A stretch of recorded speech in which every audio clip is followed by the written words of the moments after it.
नमस्कार। न्यूज 24 उत्तर प्रदेश उत्तराखंड में आपका स्वागत है। आपके साथ मैं हूं मानस श्रीवास्तव। आज हम बात करने जा रहे हैं बहुजन समाज पार्टी की। 2027 को लेकर के मायावती एक बार फिर से बेहद सक्रिय नजर आ रही हैं और हर रोज अपनी रणनीति में वो नए नए बदलाव कर रही हैं। काशीराम की पुण्यतिथि पर जिस तरीके से उन्होंने सर्व समाज को जोड़ने की एक कोशिश की थी, उसी का एक्सटेंशन, उसी का विस्तार करते हुए अब वो दलितों, पिछड़ों और सर्व समाज के साथ मुस्लिमों को भी जोड़ने की कोशिश कर रही हैं। जिस दिन 9 अक्टूबर को बसपा के संस्थापक काशीराम की पुण्यतिथि थी, उस दिन लखनऊ में मायावती ने एक बड़ी रैली का आयोजन किया था।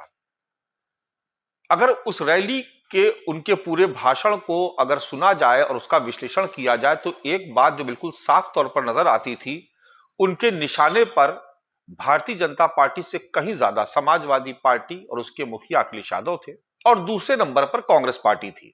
इंडिया गठबंधन ने जिस तरीके से दलित वोट बैंक में सेंधमारी की 2024 के लोकसभा चुनाव में, उसकी तकलीफ मायावती के भाषण में बिल्कुल साफ नजर आ रही थी।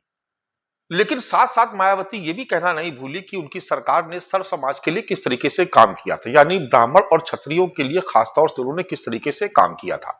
और ये बात 2007 का विधानसभा चुनाव हुआ था, उसमें साफ तौर पर नजर भी आ रही थी और 2012 तक ये बात बिल्कुल सही है कि चाहे मायावती का हम कैबिनेट देखें या फिर उनकी तमाम दूसरी योजनाएं देखें, सर्व समाज में भी खासतौर से सवर्णों के लिए, उसमें भी ब्राह्मणों के लिए, क्षत्रियों के लिए मायावती ने विशेष तौर पर काम किया था। और शायद यही वजह थी कि उस वक्त दलित वोट बैंक जो था वो मायावती से छिटक करके और उसने एक दूसरे ठिकाने की तलाश शुरू की। खैर, ये पुरानी बात हो गई, लेकिन वर्तमान समय में जो बहुजन समाज पार्टी की स्थिति है 2014 के बाद से, वो कुछ इस तरीके की हो गई है कि उत्तर प्रदेश की जो जमीन कभी मायावती के लिए सबसे ज्यादा उपजाऊ थी, दरअसल वो जमीन बहन जी के लिए बंजर साबित होने लगी। ऐसे में मायावती खुद से अपने पूरे संगठन की समीक्षा कर रही हैं।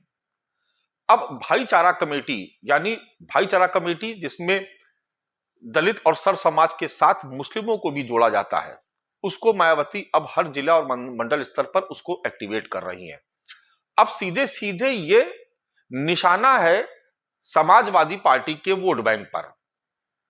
मायावती अब ये कोशिश कर रही हैं कि ब्राह्मण और क्षत्रियों के साथ साथ दलित वर्ग और उसी के साथ मुस्लिम वोट बैंक भी उनके साथ जुड़ जाए। इसलिए बूथ स्तर तक की जो कमेटियां बन रही हैं, उसमें दलितों, पिछड़ों, अति पिछड़ों के साथ कुछ हिस्सा सवर्णों को और मुस्लिमों को भी दिया जाएगा, यानी संगठन में उनकी भागीदारी बढ़ेगी। 29 अक्टूबर को इसी सिलसिले में मायावती ने एक बैठक भी बुलाई है, जिसमें तमाम सारे पदाधिकारियों को बुलाया है, जिसमें दलित भी हैं, पिछड़े भी हैं, सर्व समाज के भी लोग हैं और खासतौर से उसमें अल्पसंख्यक वर्ग से आने वाले कार्यकर्ताओं, पदाधिकारियों, नेताओं को बुलाया गया है। यह भाईचारा कमेटी दरअसल 2007 में जब चुनाव से पहले जब मायावती ने इसका प्रयोग शुरू किया था, तब नहीं उम्मीद थी कि इसके इतने बेहतर परिणाम आएंगे।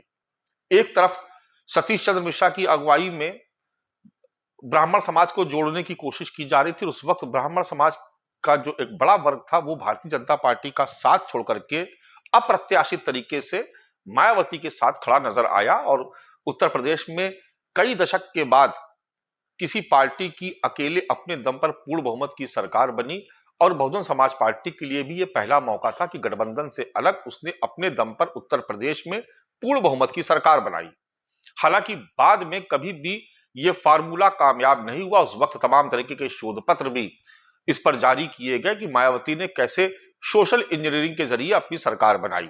लेकिन इसी से ही मिलता जुलता एक फिर से प्रयोग मायावती करने जा रही है, जिसमें भाईचारा कमेटी के जरिए मायावती अल्पसंख्यक समुदाय के लोगों को पार्टी से जोड़ने की कोशिश कर रही हैं। दरअसल बहुजन समाज पार्टी के जो रणनीतिकार है उसमें खुद मायावती भी शामिल है, जो इस बात को लेकर के बेहद फिक्रमंद है कि पार्टी का जो ग्राफ गिरा उसको अब कैसे आगे बढ़ाया जाए। तो उसमें सबसे महत्वपूर्ण दलित वोट बैंक की भागीदारी है, जो किसी जमाने में बहुजन समाज पार्टी और मायावती का कोर वोट बैंक हुआ करता था। इसके बाद दूसरे नंबर पर सर्व समाज के लोगों की बात की जाती है, जिसमें ब्राह्मण और क्षत्रिय खासतौर से दो प्रमुख जातियां इसमें आती हैं। और तीसरा जो सबसे अहम है वो है मुस्लिम वोट बैंक। तो लिहाजा मायावती एक नई तरीके का खाका खींचने की कोशिश कर रही है, जिसमें वो दलितों, पिछड़ों, अति पिछड़ों और सवर्णों के साथ साथ मुस्लिम वोट बैंक को भी जोड़ने की कोशिश कर रही है। और ये प्रयास कर रही है कि अगर इन वर्गों का एक बड़ा हिस्सा मायावती की पार्टी को मिलता है, बहुजन समाज पार्टी के खाते में आता है, तो 2027 में वो न केवल इंडिया गठबंधन बल्कि भारतीय जनता पार्टी को भी चुनौती दे करके अपनी सरकार बना सकती हैं। धन्यवाद।